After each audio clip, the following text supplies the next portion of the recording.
Hello everybody, welcome to after school. दोस्तों, आज से हम स्टार्ट कर रहे हैं अपने इंग्लिश स्पीकिंग की क्लासेस। और आज की जो हमारी क्लास है इसमें हम डिस्कस करेंगे कि हमें इंग्लिश स्पीकिंग की क्या ज़रूरत है और वो कौन सी ऐसी चीज़ें हैं जिनके प्रयोग से हम अपनी स्पीकिंग स्किल्स को सुधार सकते हैं, यानी कि इम्प्रूव कर सकते हैं। दोस्तों, ऐसे बहुत सारे कारण हैं जिसलिए हमें इंग्लिश स्पीकिंग आना बहुत ज़रूरी है। इंग्लिश में किसी से बात करना, कॉन्वर्सेशन करना बहुत ज़रूरी है। आजकल क्योंकि सभी चीज़ें बहुत ज़्यादा डिजिटल हो चुकी हैं, तो हमें भी अपने आप को डिजिटल बनाना चाहिए और हमें भी जो आज की ज़रूरत है उसको पूरा करना चाहिए। तो आज की ज़रूरत क्या है? इंग्लिश। तो इसीलिए मैं लेकर आई हूँ एक क्रैश कोर्स जिसमें हम कुछ ही समय में बहुत ही अच्छे तरीके से अच्छे से प्रैक्टिस करते हुए अपनी जो स्पीकिंग है उसको फ्लुएंट बनाएंगे, यानी कि बहुत ही अच्छे से सुधारेंगे। दोस्तों, जरूरत क्या है इंग्लिश स्पीकिंग की? आपको अपनी डेली लाइफ में ऐसी बहुत सारी चीजें देखनी पड़ती हैं, ऐसे बहुत सारे स्टेजेस फेस करने पड़ते हैं जिसमें आपको ये लगता है कि यार मुझे भी इंग्लिश आती तो अच्छी बात होती है ना। मान लीजिए आप एक स्टूडेंट हैं, तो एक स्टूडेंट की लाइफ में भी आजकल इंग्लिश बहुत ही इंपॉर्टेंट रोल प्ले करती है। कैसे? आपके जो सब्जेक्ट्स हैं, इंग्लिश तो ऑब्वियसली इंग्लिश में ही होगा, लेकिन मैथमेटिक्स, सोशल साइंस, साइंस, ये सभी सब्जेक्ट्स भी इंग्लिश में होने के कारण आप अच्छे मार्क्स नहीं ला पाते। आप स्कोर करना चाहते हैं लेकिन आप पीछे रह जाते हैं। क्यों पीछे रह रहे हैं आप? क्योंकि आपकी इंग्लिश अच्छी नहीं है। ठीक है, तो अगर आप अपनी इंग्लिश को इम्प्रूव करते हैं, अगर आपकी अंग्रेजी में सुधार आता है, तो आप बहुत ही अच्छे मार्क्स स्कोर कर सकते हैं। राइट? चलिए, तो स्टूडेंट्स के बारे में बात होगी, सभी स्टूडेंट्स के बारे में मैंने यहाँ पर बात की है। अगर आप कोई हाउस वाइफ है, अगर आप कोई गृहिणी है, आप कोई हाउस वाइफ है, ठीक है, तो आप ये देखते होंगे कि आपके नेबर में, यानी कि आपके पड़ोस में ऐसी बहुत सारी लेडीज रहती हैं जो बहुत ही अच्छे तरीके से इंग्लिश में बात करती हैं और आपको इंफीरियर लगता है, इंफीरियर फील होता है, नीचा फील होता है ना।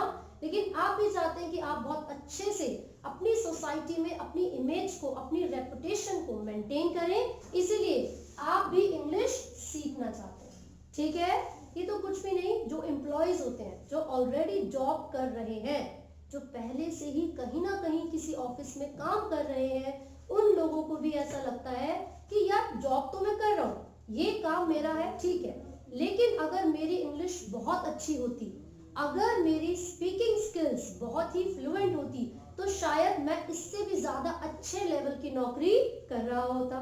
ठीक है, तो स्टूडेंट्स, हाउस वाइफ, यहाँ पर मैंने लिखा है हाउस वाइफ, इसका मतलब होता है गृहिणी। लेकिन मैं यहाँ पर सिर्फ एक ही हाउस वाइफ के बारे में बात नहीं कर रही हूँ, मैं बहुवचन यानी कि बहुत सारी हाउस वाइफ्स के बारे में बात कर रही हूँ। तो मैं यहाँ पर क्या लिखूंगी? हाउस वाइफ्स। जैसे कि आपने देखा होगा स्टूडेंट मतलब एक विद्यार्थी, बट जैसे ही मैंने यहाँ पर एस लगाया, इसका मतलब हो गया बहुत सारे विद्यार्थी, स्टूडेंट्स। ठीक है, तो आप सभी को अपनी इमेज, अपनी रेपुटेशन को मेंटेन करने के लिए स्पीकिंग की जरूरत है। साथ ही साथ सभी चीजें टेक्निकल हो चुकी हैं, तो ये भी एक कारण है कि हम अपनी अंग्रेजी को सुधारना चाहते हैं। ठीक है, तो क्या करना चाहते हैं आप? कॉन्वर्सेशन करना चाहते हैं, वार्ता। कॉन्वर्सेशन का मतलब क्या है? कॉन्वर्सेशन, आज का सबसे पहला वर्ड हमने यहाँ पर पढ़ा है कॉन्वर्सेशन। इसका मतलब होता है वार्ता। दो लोगों के बीच में बातचीत चल रही है, यानी कि दो लोगों के बीच में कॉन्वर्सेशन चल रही है। ठीक है, तो हमें पता चला कॉन्वर्सेशन का मतलब वार्ता होता है। अब अगर आप किसी सामने वाले व्यक्ति से वार्तालाप करना चाहते हैं, कॉन्वर्सेशन करना चाहते हैं, तो आपको उन चीज के लिए, इंग्लिश में बात करने के लिए किस चीज की जरूरत है?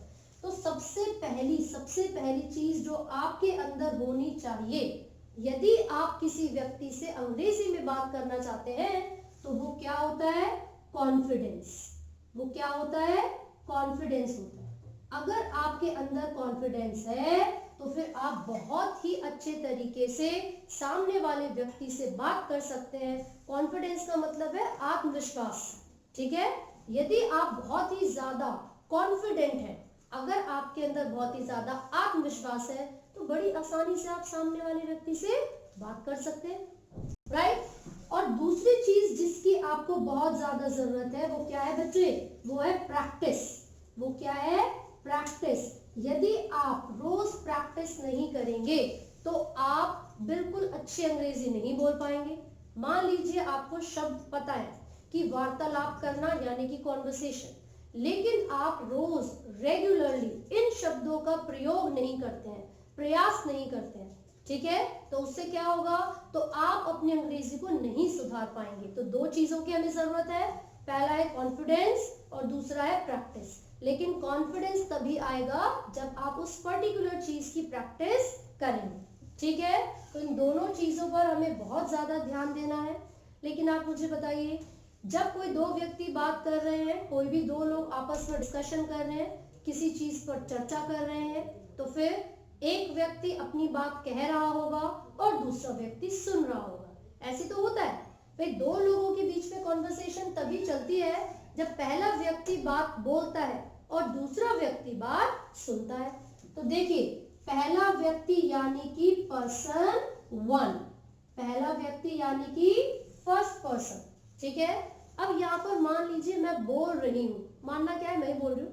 अब अगर मैं बोल रही हूँ, मैं स्पीकर हूँ, स्पीकर का मतलब क्या है, बोलने वाला, स्पीकर का मतलब बोलने वाला।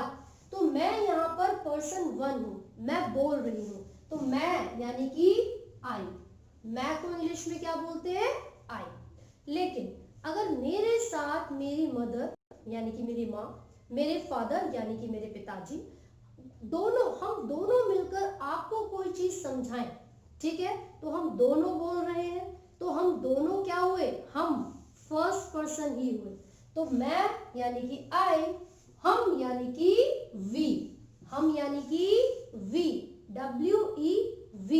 तो हमें पता चला person one first person, I we दोनों हो सकते हैं, फर्स्ट पर्सन आई वी दोनों हो सकते हैं, ठीक है। आगे देखिएगा, सेकंड पर्सन, सेकंड पर्सन कौन होगा भाई, जब मैं बोल रही हूं और मैं फर्स्ट पर्सन हूं तो आप सुन रहे हैं, तो आप सेकंड पर्सन हुए ना। आप, तू, तुम, तीनों ही शब्दों के लिए, आप, तू, तुम, इन तीनों के लिए एक ही वर्ड आप इस्तेमाल करेंगे, यूज करेंगे, और वो क्या है, यू।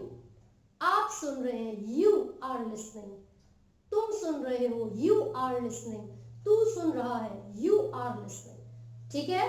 तो यहाँ पर आप, तुम या तू, कोई भी शब्द आप प्रयोग कर रहे हैं उसके लिए हम इंग्लिश में एक ही वर्ड का यूज करते हैं, और वो वर्ड क्या होगा, यू। आगे देखिए, पर्सन थ्री, पर्सन थ्री। भाई एक बात बताओ, मैं आपसे बात कर रही हूं, यानी कि हम दोनों आपस में बात कर रहे हैं, पर बात कर क्या रहे हैं, किसी तीसरे व्यक्ति की बात कर रहे होंगे, उसने आज ये पहना था, उसने आज ये किया था, है ना। तो भैया जो दो लोग, जो व्यक्ति एक दूसरे से बात कर रहे हैं वो फर्स्ट पर्सन और सेकंड पर्सन हो गए। तो जो व्यक्ति यहाँ से बाहर है, जो व्यक्ति ऐसा है जिसके बारे में बात की जा रही है, वो क्या होगा, तीसरा पर्सन होगा, क्योंकि बात तो हम दोनों कर रहे हैं, पर्सन वन पर्सन टू। तो जो तीसरा व्यक्ति है वो कौन हो सकता है भाई, वो एक लड़का हो सकता है यानी कि ही, एक लड़की हो सकती है यानी कि शी, कोई नॉन लिविंग चीज हो सकती है यानी कि इट, या फिर किसी का नाम भी तो हो सकता है, सीता, गीता, या ताजमहल, या यमुना रिवर, राइट। तो इसका मतलब ये हुआ कि पर्सन वन में आई और वी आएंगे, पर्सन टू में यू, पर्सन थ्री में ही, शी, इट, नेम। लेकिन इसी के साथ साथ हो सकता है कि दो या दो से ज्यादा लोग एक साथ झुंड बनाकर, एक साथ ग्रुप बनाकर खड़े हो। तो जो ग्रुप उन्होंने बनाया हुआ है वो लड़कों का हो सकता है, लड़कियों का हो सकता है, राइट। उनको हम बोलते हैं दे, वे लोग, वे यानी कि दे। तो देखिए, ही लड़के के लिए, शी लड़की के लिए, इट किसी निर्जीव वस्तु के लिए, और नेम्स किसी के नाम के लिए इस्तेमाल किए जाते हैं, और ये सभी होते हैं एक वचन, ये सभी क्या होते हैं, एक वचन, ठीक है। तो यहाँ पर हमने लिख लिया सिंगुलर, भाई सिंगुलर का मतलब क्या होगा? एक वचन। सिंगुलर का मतलब एक वचन। यहाँ पर दे लिखा हुआ है, दे का मतलब क्या होगा? बहुवचन, प्लूरल। जैसे कि मैंने आपको बताया, दे का प्रयोग हम तब करेंगे जब बहुत सारे लोग एक साथ झुंड यानी कि ग्रुप बनाकर खड़े हुए होंगे। क्लियर हो गया? तो हमने आज यहाँ पर क्या क्या चीजें पढ़ी हैं? हमने यहाँ पर पढ़ा है कि यदि हम अपनी स्पीकिंग स्किल्स को सुधारना चाहते हैं, अंग्रेजी को सुधारना चाहते हैं, तो दो चीजों की बहुत ज्यादा जरूरत है। एक है प्रैक्टिस करना और दूसरा कॉन्फिडेंस लाना यानी कि आत्मविश्वास।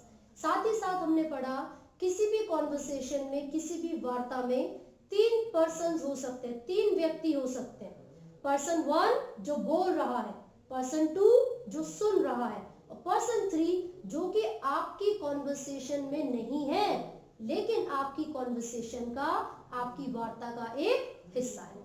ठीक है, तो ये आप सभी को याद रखना है। हमने यहाँ पर जो बेसिक चीजें पढ़ी हैं, यही चीजें हम लगातार आगे की क्लासेस में अलग अलग तरीके से पढ़ेंगे और अपनी स्पीकिंग स्किल्स को इम्प्रूव करेंगे। So all the very best, thank you.